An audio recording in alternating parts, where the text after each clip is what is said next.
Assalamualaikum warahmatullahi wabarakatuh.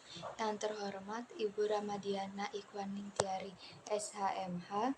Di sini kami dari kelompok 3 akan mempresentasikan materi kami yang berjudul Undang-Undang Dasar Negara Republik Indonesia tahun 1945 sebagai Konstitusi Indonesia. Sebelum memulai presentasi, izinkan saya memperkenalkan diri. Saya Reza Citra Anggraini sebagai moderator sekaligus pemateri ketiga, dan rekan saya Rahma Sartika Dewi sebagai pemateri pertama, dan Revi Mareska sebagai pemateri kedua, dan Rahmania sebagai pemateri keempat. Di sini saya akan memaparkan atau mempresentasikan materi saya yang berjudul konstitusional. Secara umum, konstitusional dapat diartikan sebagai pemahaman kenegaraan yang terdapat perlindungan kepada hak-hak asasi manusia, bisa disebut dengan HAM, yang disertai cara-cara yang dilembagakan dapat melindungi HAM melalui pembentukan lembaga negara yang disusun dalam satu sistem pemerintahan. Dengan demikian, cangkupan dan susunan utama dalam konstitusional adalah: yang pertama, terhadap hak-hak asasi manusia atau disebut dengan HAM, yang dijelaskan secara rinci jenis-jenisnya di dalam konstitusi. Yang kedua, sistem pemerintahan negara dengan lembaga-lembaga yang bekerja untuk melindungi HAM itu dengan batas-batas kekuasaan dan kewenangan yang jelas guna untuk melindungi HAM tersebut. Sering dikatakan bahwa konstitusionalisme adalah pemahaman pembatasan kekuasaan negara untuk melindungi HAM. Secara singkat bisa pula dikatakan bahwa konstitusionalisme adalah pemahaman bernegara yang ditumpu pada perlindungan HAM disertai dengan pembatasan atas kekuasaan negara distribusi kepada negara-negara untuk melindungi HAM tersebut. Sebagai negara yang merangut konstitusionalisme, maka di dalam konstitusi yang pernah atau yang berlaku di Indonesia selalu ada perkenaan atau perlindungan HAM dan sistem pemerintahan yang bertanggung jawab kepada rakyatnya. Berikut akan diuraikan hal tersebut dengan memfokuskan pembahasan pada UUD NKRI 1945 sebagai UUD hasil amandemen saat ini yang sedang berlaku. Assalamualaikum warahmatullahi wabarakatuh. Perkenalkan, nama saya Revi Mariska dengan nomor MPM 231600091. Di sini saya akan menjelaskan materi mengenai konstitusi negara. Konstitusi suatu negara pada hakikatnya merupakan hukum dasar tertinggi yang memuat hal-hal mengenai penyelenggaraan negara. Karena suatu konstitusi harus memiliki sifat yang lebih stabil daripada produk hukum lainnya. Terlebih lagi jika jiwa dan semangat pelaksanaan penyelenggaraan negara juga diatur dalam konstitusi, sehingga perubahan suatu konstitusi dapat membawa perubahan yang besar terhadap sistem penyelenggaraan negara. Konstitusi biasanya juga mengandung ketentuan mengenai perubahan konstitusi itu sendiri, yang kemudian prosedurnya dibuat sedemikian rupa sehingga perubahan yang terjadi adalah benar-benar aspirasi rakyat dan bukan berdasarkan keinginan semena-mena dan bersifat sementara ataupun keinginan dari sekelompok orang belaka. Pada dasarnya ada dua macam sistem yang lazim digunakan dalam praktik ketatanegaraan dunia dalam hal perubahan konstitusi. Sistem yang pertama adalah bahwa apabila suatu konstitusi diubah, maka yang akan berlaku adalah konstitusi yang berlaku secara keseluruhan. Sistem ini dianut oleh hampir semua negara di dunia. Sistem yang kedua ialah bahwa apabila suatu konstitusi diubah, maka konstitusi yang asli tetap berlaku. Perubahan terhadap konstitusi tersebut merupakan amandemen dari konstitusi yang asli tadi. Perkembangan konstitusi di Indonesia. Para pendiri Negara Kesatuan Republik Indonesia sepakat untuk menyusun sebuah undang-undang dasar sebagai suatu konstitusi tertulis dengan segala arti dan juga fungsinya.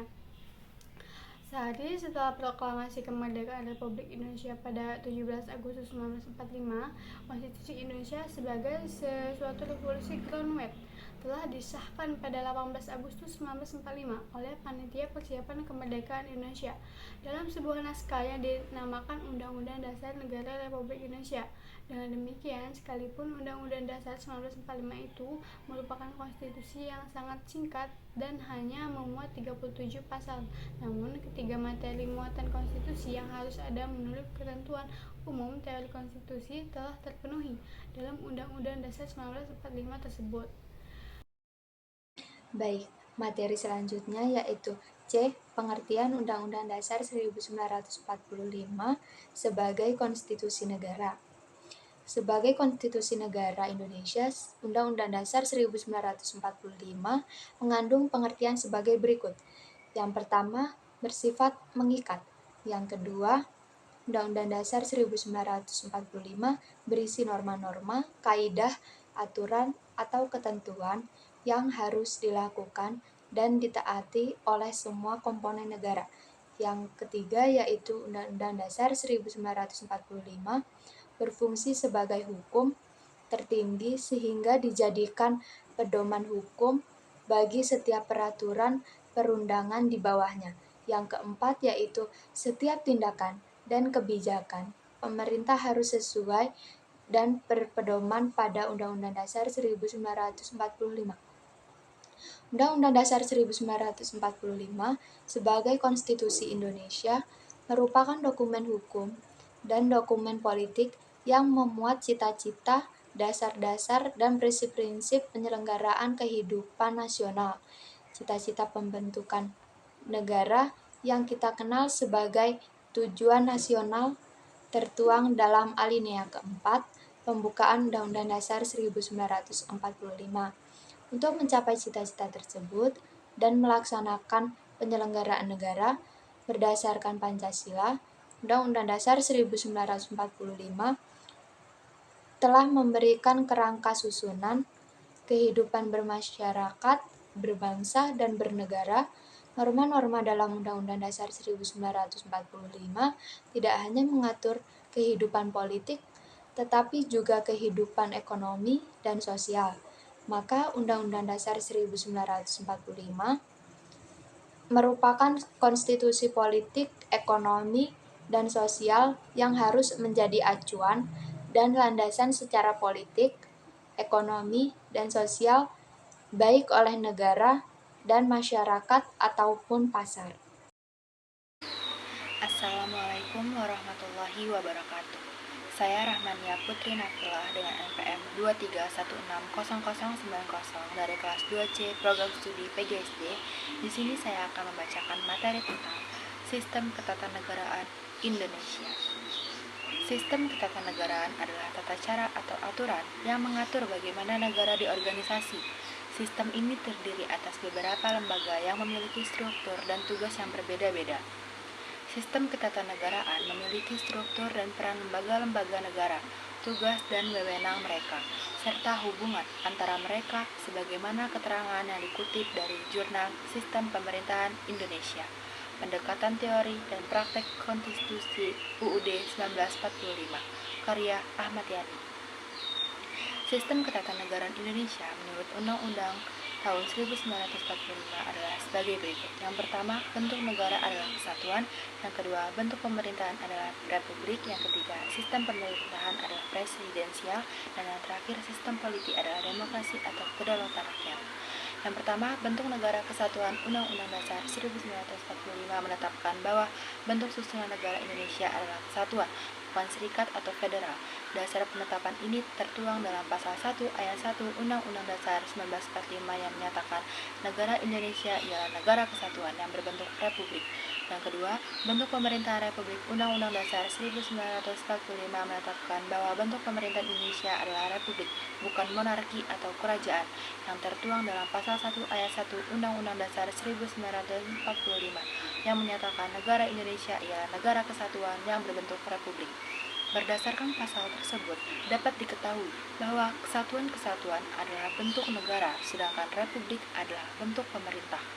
A. Sistem pemerintahan presidensial berdasarkan ketentuan dalam Undang-Undang Dasar 1945 Indonesia menganut sistem pemerintahan presidensial.